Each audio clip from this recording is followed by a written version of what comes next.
What is the purpose of doing that particular thing, halal?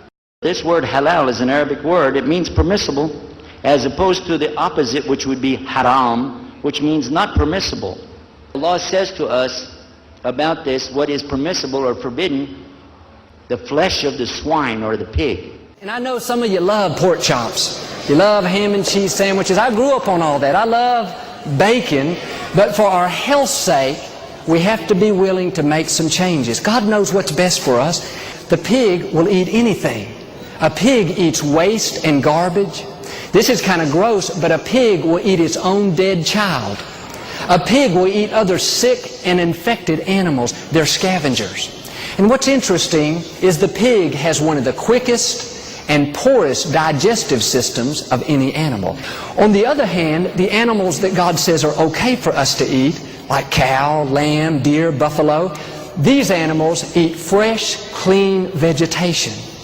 Would you rather eat an animal that eats waste and filth, or an animal that eats fresh, clean vegetation? An animal that poorly processes the food and stores the toxins in its fat, or an animal that properly eliminates the toxin from its body? I don't know about you, but I don't want to take a chance of putting that kind of junk in my body. I made changes not only for my health's sake, I made changes to honor God. Islam is based on two very beautiful principles, rights and limitations.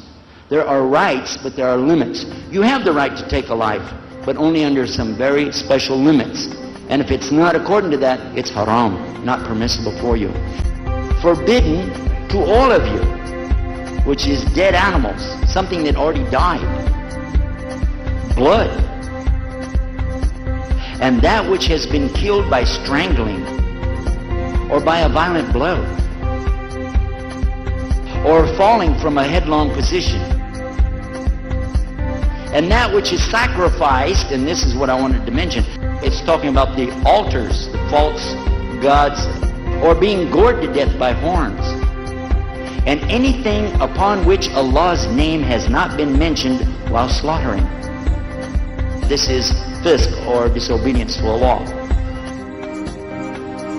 But as for him who is forced by severe hunger, with no inclination to sin, surely Allah is all-forgiving, most merciful.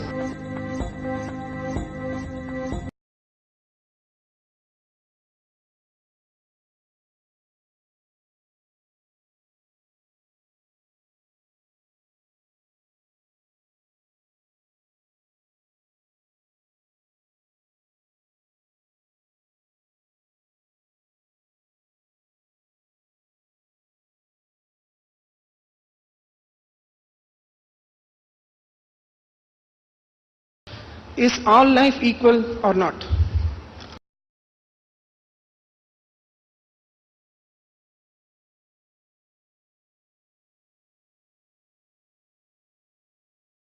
The methodology for the slaughter must not just be to walk up and take a hammer and beat them in the head.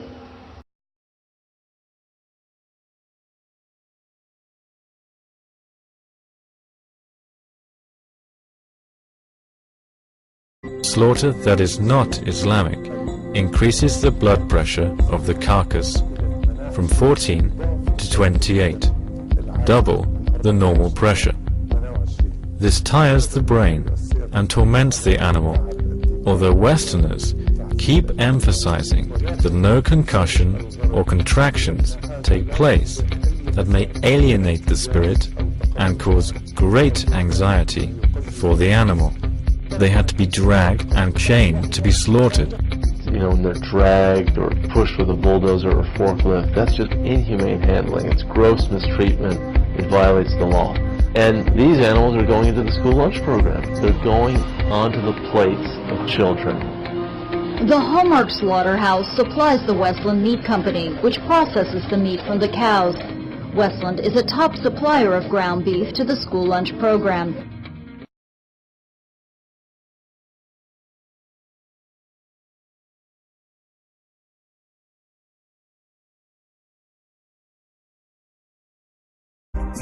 When we went to the slaughterhouse in order to see how the slaughtering acts were performed, we found that the animals which were being driven to be killed were coming submissively as if they were yielding to the fate which Allah had created for them. They were surrendering themselves. The Islamic method relaxes the carcass and lessens the blood pressure from 14 to 0.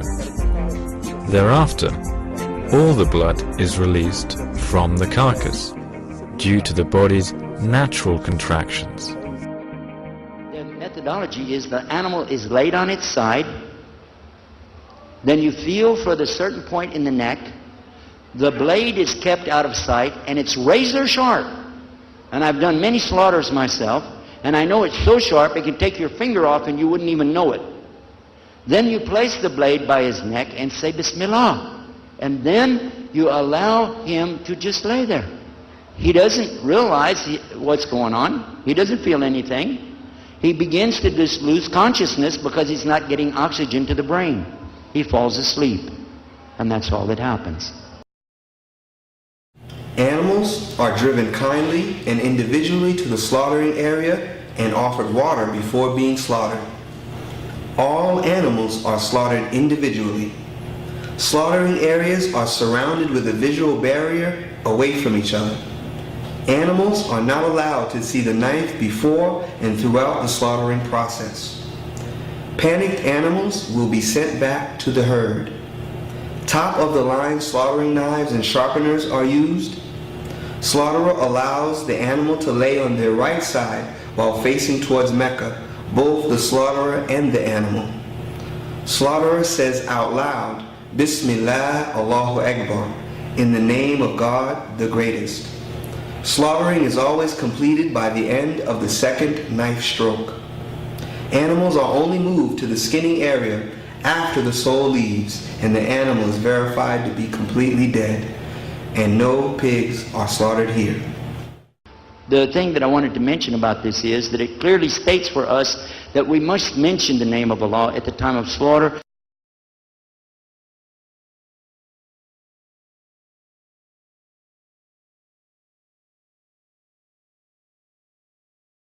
We're going to illustrate the power of God's name as the only method of submission before slaughter. Before we proceed, I would like to mention that all the scriptures, Torah, Bible, and Quran, has been preaching of one God. He is the only creator of all creations, and He is the one that worthy of being worshipped and thanked by all His creations. And He also created lambs and goats as a blessing for humans for the purpose of food and clothing. The scriptures also preaches about a humane treatment of animals. And as a humans, we only have the right to slaughter them in God's name, to be mentioned before slaughter. And they all know God's name when it's mentioned, no matter what language. And they always feel the heart of the slaughterer if he believes in that word or he doesn't. Once the belief is there, the faith is there, and the word is mentioned, is guaranteed effect and a guaranteed submission. La ilaha illallah. Allahu Akbar.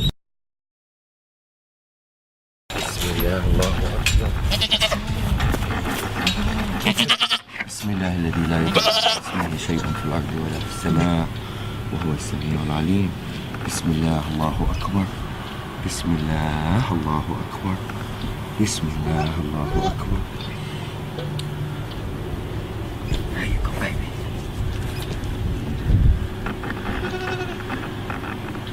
This is total submission.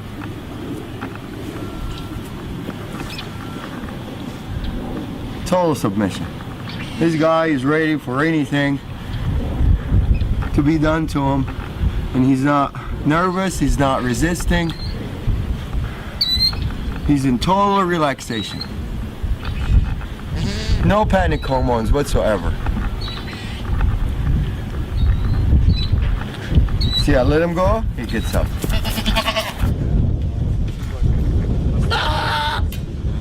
Bismillah, Allahu Akbar. Bismillah, Allahu Akbar. Same reaction. They all react the same. The power of the word.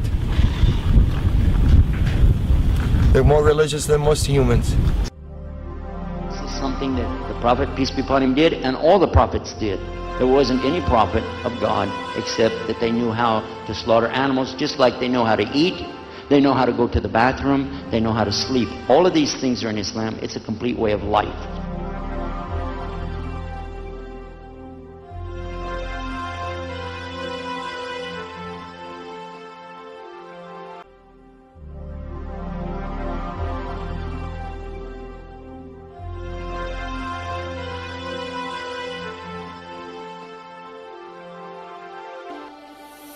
The Garden of Eden is not just a story of what was, but a story of what always is. And the story of the Garden of Eden is the story of what happens today, the possibility of life and the reality of death and all of the options that are presented to us in our life today.